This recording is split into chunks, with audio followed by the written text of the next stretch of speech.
சேர்த்து வாசிக்கிறேன். சீயோனின் சிறையிருப்பை கர்த்தர் திருப்பும் போது, கர்த்தர் திருப்புகிற ஒரு நேரம் இருக்கிறது. 70 வருஷம் கழிச்சுதான் ஆண்டவர் சீயோனுடைய சிறையிருப்பை திருப்பினார். எப்போ அவர்கள் மனம் திரும்பின பிற்பாடு திருப்பினார். அதே மாதிரி இன்னைக்கும் கர்த்தர் நமக்கு மனம் திரும்பும் பொழுது ஆண்டவர் நம்முடைய சிறையிருப்புகளை திருப்பி விடுவார். அந்த சிறையிருப்புகளிலிருந்து நம்ம விடுதலை ஆகிடுவோம். நம்முடைய பிரச்சனைகள், கடன் பிரச்சனை அல்லது நிம்மதி இல்லாத பிரச்சனை, குடும்பத்துல பிரச்சனை, போராட்டம், எதிர்ப்பு, இப்படி மன நிம்மதி இல்லை, இதுல இருந்து விடுதலை ஆகணும் அப்படின்னு சொன்னா கர்த்தர் ஒருவரே அந்த சூழ்நிலையை திருப்புவார். அவர் திருப்பும் போது கனவு போல இருக்குமா. எப்படி இதெல்லாம் நடந்தது? முன்னாடி இவ்வளவு பிரச்சனை அனுபவிச்சோம், அந்த பிரச்சனைகள் எல்லாம் ஒரு செகண்ட்ல காணாம போயிடுச்சு அப்படின்னு சொன்னா என்ன அர்த்தம்னா, நீ மனம் திரும்பின இல்ல, அதனால கர்த்தர் உன்னை திருப்பிட்டார். அல்லேலூயா. நம்ம எப்ப மனம் திரும்புறோமோ அப்ப நம்முடைய சூழ்நிலை மாறும்.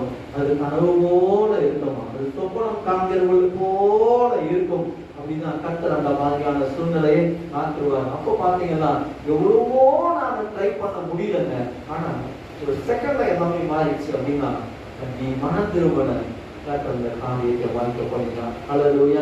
இன்னைக்கு நம்முடைய குடும்பத்திலையும் அந்த மாதிரியான காரியத்தை செய்வார். 2வது வசனம் சொல்லுகிறது, அப்பொழுது நம்முடைய வாய் நகைப்பினாலும்.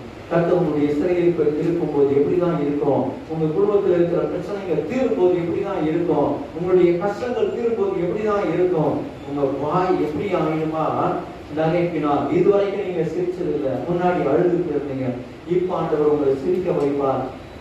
இந்த மாதத்துல உங்களுக்கு ஒரு கொடுக்கிற வாக்குத்தத்தம், இந்த மாதத்துல உங்கள் வாய் எப்பொழுதுமே ஒரு ஆனந்த சந்தோஷத்தினால இருக்கும். நீங்க சிரிக்கிறவர்களாக, நகைக்கிறவர்களாக, சந்தோஷப்படுகிறவர்களாக நீங்க இருப்பீங்க. கண்டிப்பாக சிறையிருப்புகள் ஒழிந்து போயிடும். ஆண்டவரின் நாளில் உங்களுக்கு ஒரு கொடுக்கிற ஒரு ஆசீர்வாதம், கர்த்தர் உங்களுடைய சிறையிருப்பை மாற்றுகிற ஒரு மாதமாக இருக்கும். எல்லா பிரச்சனைகளுக்கும் ஒரு முற்றுப்புள்ளி வைக்கிற ஒரு மாதமாக இருக்கும். இந்த மாதத்துல உங்களுக்கு ஒரு விடுதலை இருக்கிறது.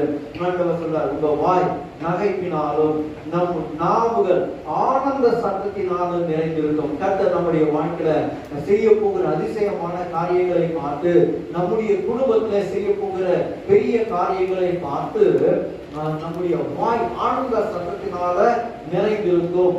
அப்புறமா சொல்லப்படுகிறது, அப்பொழுது கர்த்தர் இவர்களுக்கு பெரிய காரியங்களை செய்தார் என்று புறஜாதிகளுக்குள்ளே சொல்லிக் கொள்வார்கள். சுத்தி இருக்கிறதான ஜனங்கள்லாம் பார்த்து சொல்லுவாங்களா, அவங்க ஆண்டவர் ரொம்ப பெரியவர் தான், எவ்வளவு பெரிய ஆச்சரியமா இருக்கு பாரியா,